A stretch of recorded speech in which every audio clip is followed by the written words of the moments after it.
occupent de ce fait naturellement les premiers rangs au Maroc, d'autres genres plus particuliers, s'ils ne sont pas tout à fait spécifiques au pays, sont employés pour la capture du gibier marin. Ainsi, à Tagazout, près d'Agadir, où s'étendent d'immenses plages à fond de sable régulier, les pêcheurs emploient la senne, ce très long filet dont la nappe simple tombe verticalement dans l'eau, qu'une embarcation va mouiller au large parallèlement à la rive et qu'on ramène au bord par les deux extrémités en halant sur chaque bout.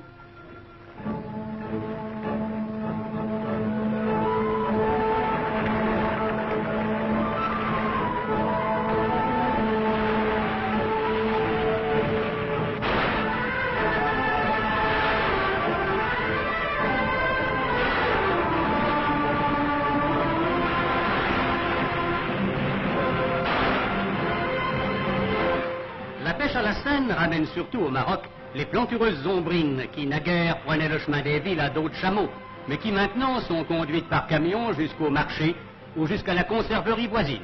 Tant pis pour le pittoresque et la couleur.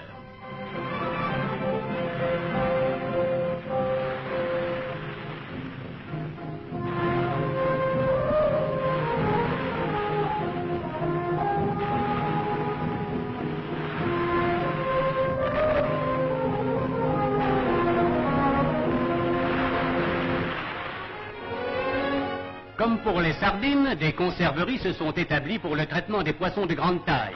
Tassergales, ombrines et thons, par exemple, qui foisonnent dans ce coin atlantique. Infailliblement reviennent ici à l'esprit les analogies criantes avec l'abattoir. Ces gros poissons qu'on décapite à la chaîne, qu'on ouvre et qu'on tranche dans de vastes bâtiments modernes, rappellent immanquablement les images violentes et crues de boucherie. Boucherie marine qui donne son sens plein au développement de la pêche marocaine.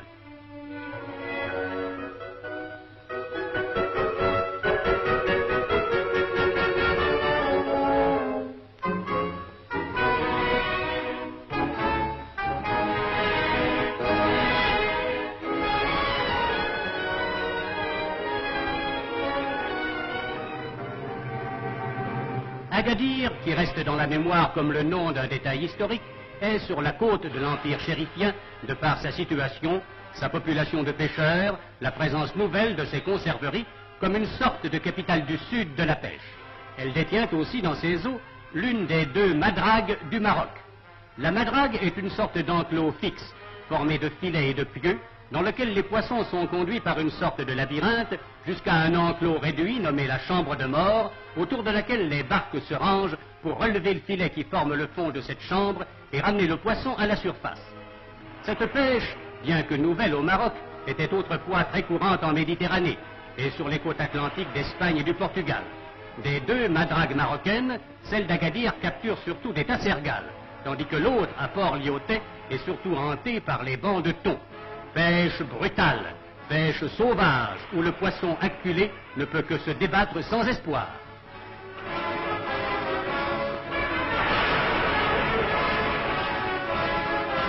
Et peut-être cette pêche à la madrague est-elle le vrai symbole des pêcheries marocaines, sous un ciel de feu, sur une mer tiède, dans une frénésie de mouvements et de couleurs, et dans le miracle de l'abondance.